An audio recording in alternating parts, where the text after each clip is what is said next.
नमस्कार। कैसे हैं आप सब। सोनिया गांधी की राजनीति में एंट्री ही राहुल गांधी के करियर को संवारने के लिए हुई। तब जब सोनिया ने यह साफ कर दिया था कि न वो राजनीति में आएंगी न उनके बच्चे आएंगे, लेकिन कांग्रेस दफ्तर में कांग्रेस अध्यक्ष सीताराम केसरी की धोती खींचकर उन्हें कांग्रेस मुख्यालय से बाहर भगवाया गया और फिर सोनिया ने कांग्रेस की कमान थाम ली। सोनिया ने एक कमान तब थामी जब वो घोषित कर चुकी थी कि वो राजनीति में नहीं आएंगी, लेकिन सोनिया गांधी को यह लगने लगा कि 5 साल तक प्रधानमंत्री रहे नरसिंह राव के दौर में वो राजनीतिक हाशिए पर चले गए और उनके बच्चों का भविष्य भी खतरे में पड़ गया। कांग्रेस के कई सिपह सालार जो सोनिया के सिपह सालार थे, उन्होंने सोनिया गांधी से आग्रह किया कि यदि आपने ऐसा किया तो फिर बच्चों का कोई भविष्य नहीं रह पाएगा।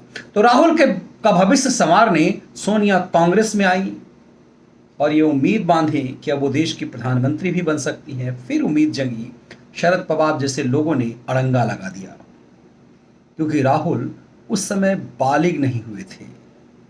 मतलब उस समय तक वो इस स्थिति में मैच्योर नहीं हुए थे कि उन्हें सत्ता सौंप दी जाए, और राहुल फिर उस समय ट्रेनिंग लेने लगे। सन 2004 में राहुल की राजनीति में एंट्री कराई गई।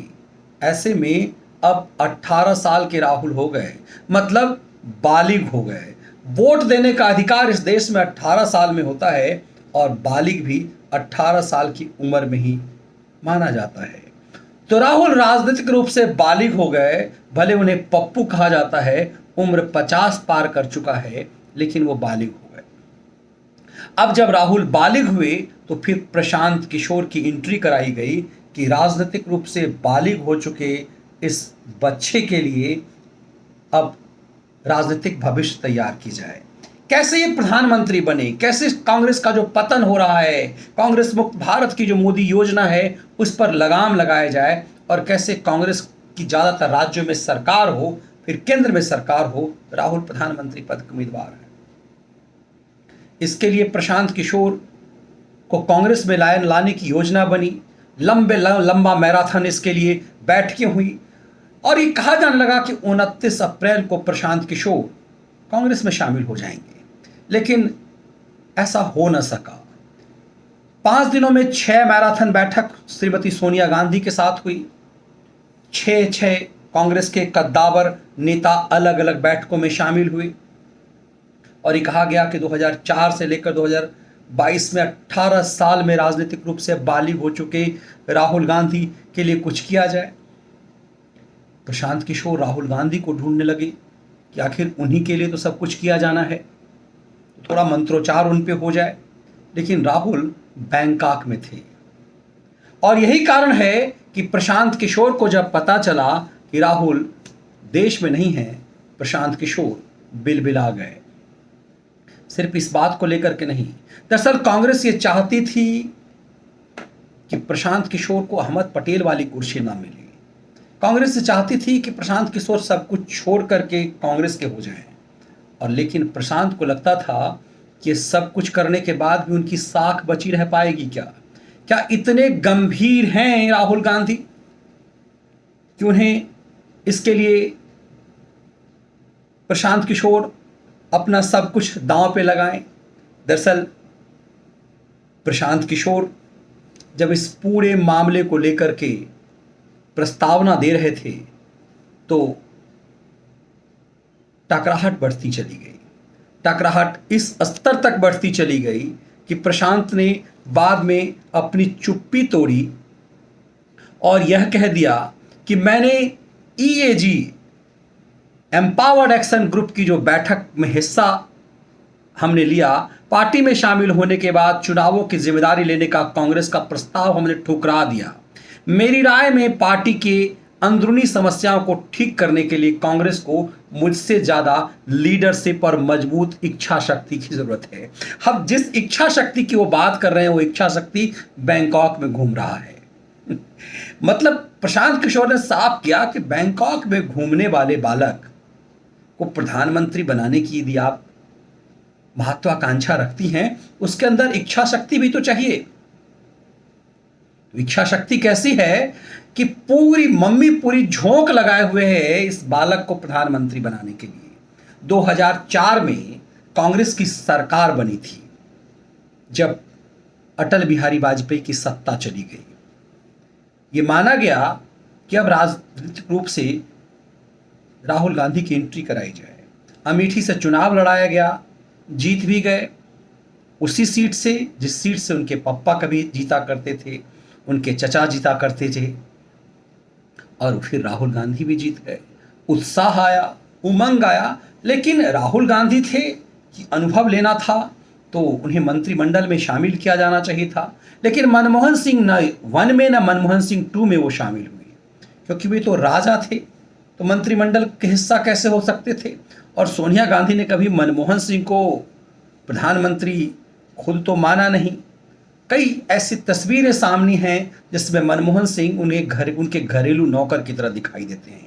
ऐसे में राहुल गांधी के सामने मनमोहन सिंह की क्या हैसियत रहती होगी, ये हर कोई समझ सकता है। हर किसी को याद है कि जब 2013 में प्रेस क्लब ऑफ इंडिया में एक प्रेस कॉन्फ्रेंस में राहुल गांधी यकाएक पहुंच गए। वो प्रेस कॉन्फ्रेंस अजय माकन कर रहे थे और अजय माकन ने एकाएक उनके पास एक फ़ोन आया और फ़ोन के बाद एक नाटकीय ढंग से प्रेस क्लब में ओवी लगनी शुरू हुई। पता चला राहुल गांधी आ रहे हैं।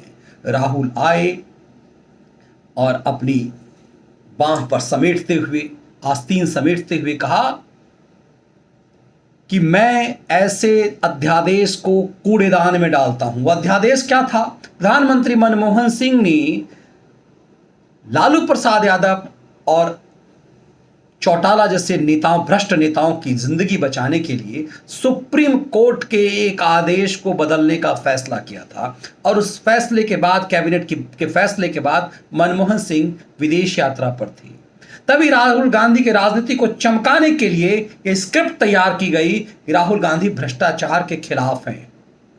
और जिस राहुल गांधी की हैसियत सिंपल एक सांसद की थी, उसने अपने सरकार के प्रधानमंत्री और उनकी अनुपस्थिति में उस अध्यादेश को फाड़ दिया। दरअसल ये एक स्क्रिप्टेड थी कि एक उन्हें मैच्योर दिखाने के लिए बार बार ये कहानी गढ़ी जाती है, उन्हें किस तरह से बोलना है, किस तरह से बांह की आस्तीन चढ़ानी है, किस तरह से पार्लियामेंट में प्रधानमंत्री को गले लगा करके दिखाना है कि वो शांति चाहते हैं, वो मित्रता चाहते हैं। हर बार कभी पेगासस पे, कभी रक्षा सौदों पर, कभी हिंदुत्व पर उनके बयान, ऐसा लगता है कि उनकी तैयारी उनके लिए की जा रही है। लेकिन इन सब के बीच अक्सर राहुल गांधी विदेश यात्रा पर रहते हैं। एसपीजी उनसे वापस जब ली गई तो कहा गया कि इनकी जरूरत नहीं है, क्योंकि एक देश की यात्रा पर जाते हैं और फिर बीच में ही एसपीजी को भारत वापस कर देते हैं और फिर वो कहां चले जाते इसका पता ही नहीं चलता। पीके ने जब पता किया तो पता चला राहुल बैंकॉक में है। अक्सर यह मजाक उड़ता है कि राहुल बैंकॉक क्या करने जाते हैं। सरकार यदि इस बात की जांच करवाए कि राहुल 365 दिनों में कितने दिन देश में रहते हैं तो संभवतः लोग चौंक जाएंगे। लेकिन राहुल विदेश में है, ये पता कैसे चलता है? राहुल विदेश में है पता अभी इसलिए चल पाया क्योंकि जब इतनी गहमागहमी हो रही थी कि पीके के साथ बैठक में जब सोनिया गांधी के साथ साथ देश के कांग्रेस के कई कद्दावर नेता उसमें पार्टिसिपेट कर रहे थे, भाग ले रहे थे, उसमें राहुल गांधी दिखाई नहीं देते थे। तो ये सवाल उठना लाजिम है कि राहुल कहाँ हैं? तो पता चला राहुल देश के बाहर हैं, बैंकॉक में हैं। हम जब ये पता कर रहे थे कि राहुल आमतौर पे कहाँ रहते हैं, तो 2021 में जब 5 राज्यों में चुनाव होने थे, राहुल विदेश में थे। 2020 में कांग्रेस के स्थापना दिवस के अवसर पर झंडोत्तोलन हो रहा था, राहुल विदेश में थे। 2019 में हरियाणा और महाराष्ट्र के चुनाव प्रचार हो रहे थे, राहुल किसी चुनाव प्रचार में दिखाई नहीं दे रहे थे, वो विदेश में थे। 2018 में कर्नाटक के चुनाव परिणाम आए और बीजेपी सरकार बनाएगी, बीजेपी के खिलाफ कैसे और तमाम क्षेत्रीय दलों ने गठबंधन किया, राहुल गांधी गायब थे, राहुल विदेश में थे। उसी तरह 2017 में राष्ट्रपति चुनाव की घमाघमी के दौर में भी राहुल, पता चला राहुल विदेश में थे। 2015 में बिहार विधानसभा की घमाघमी थी, राहुल विदेश में थे। ऐसा नहीं है कि राहुल इन सालों में सेलेक्टिव डे में जाते हैं।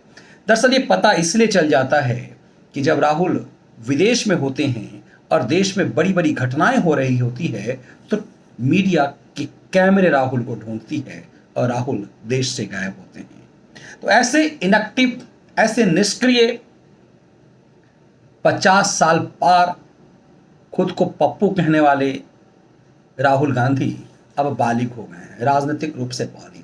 18 साल राजनीति में रहने के बाद भी मेन स्ट्रीम, जिसका जन्म ही प्रधानमंत्री के घर में हुआ हो, जो खुद प्रधानमंत्री का बेटा हो, प्रधानमंत्री का पोता हो, वह व्यक्ति राजनीति में इतना नादान है, इतना पप्पू है, उसके लिए किसी प्रशांत किशोर की ट्रेनिंग की जरूरत होती है। तो कोई प्रशांत किशोर किसी ऐसे युवक को राजनीतिक रूप से मैच्योर कर सकता है जिसकी दादी इस देश की प्रधानमंत्री सालों रही हो, जब तक वो युवा हुआ हो तब तक उसकी दादी रही हो, उसके पिता रहे हों 5-5 साल, फिर मां ने सरकार चलाई हो, प्रधानमंत्री बनाया हो। ऐसे युवक किसी प्रशांत किशोर की जरूरत है। इसीलिए प्रशांत किशोर ने अंत में यह कह दिया, इस पार्टी को मजबूत इच्छा शक्ति की जरूरत है। इच्छा शक्ति उम्र से नहीं आती, इच्छा शक्ति उम्र में प्रौढ़ होने, बालिग हो जाने से नहीं आती। राहुल गांधी 50 पार कर चुके हैं, फिर भी बालक दिखाई देते हैं। अब राजनीतिक रूप से भी वो युवा हो चुके हैं, 18 साल हो चुका है उनका राजनीति में एंट्री किए हुए। ऐसे में जब राहुल गांधी बाहर थे, विदेश में थे, तो उनके लिए प्रधानमंत्री बनाने की तैयारी चल रही थी, भोज हो रहा था। लेकिन जिसके लिए तमाम तैयारी हो रही थी वो इस कदर निष्क्रिय है, पीके को यह भी पता चला। वैसे प्रशांत किशोर जानते हैं कि इस राहुल में कोई जान नहीं फूंकी जा सकती, लेकिन तब भी यदि वो चाहते तो इस योजना से वो करोड़ों का साम्राज्य तो बना ही सकते थे। लेकिन प्रशांत विशुद्ध व्यवसायी हैं, राजनीतिक व्यवसायी। वो जानते हैं कि इस कांग्रेस में राहुल गांधी को प्रधानमंत्री का सपना दिखाकर वो करोड़ों का साम्राज्य तो तैयार कर सकते हैं, लेकिन उसके बाद उनका भविष्य खत्म हो जाएगा, क्योंकि इस राहुल से वो कुछ भी नहीं करा सकते। इसीलिए प्रशांत किशोर ने माना कि भले ही राजनीतिक रूप से ये बालिग हो चुके हैं, अभी इन्हें बहुत कुछ सीखना है, और इच्छा शक्ति तो कोई प्रशांत किशोर इसी राहुल में भर नहीं सकता। किसी माँ की इच्छा अभिलाषा भले ही हो उसका बेटा प्रधानमंत्री हो जाए, लेकिन बेटा इस लायक हो, इसके लिए इच्छा शक्ति भी तो चाहिए। राजीव गांधी यदि प्रधानमंत्री के पुत्र थे, उनकी माँ की मौत हो गई, और यदि उनमें इच्छा शक्ति ही नहीं होती तो भी प्रधानमंत्री कैसे बन पाते। इस पूरे प्रकरण में जो राजनीतिक गहमागहमी पिछले कई दिनों से थी कि 29 तारीख तक राहुल गांधी को प्रधानमंत्री बनाने के लिए पीके की कांग्रेस में एंट्री हो जाएगी, उस पर विराम लग गया, क्योंकि पीके ने भी माना कि इस राहुल से कुछ भी संभव नहीं है, भले ही ये राहुल राजनीतिक रूप से बालिग हो गए हों। ये विश्लेषण कैसा लगा जरूर साझा कीजिएगा। यदि आपको विश्लेषण पसंद आए तो वीडियो को लाइक और शेयर जरूर कीजिएगा। यदि आपने चैनल सब्सक्राइब नहीं किया है तो इसे सब्सक्राइब जरूर कर लीजिएगा। बहुत बहुत धन्यवाद।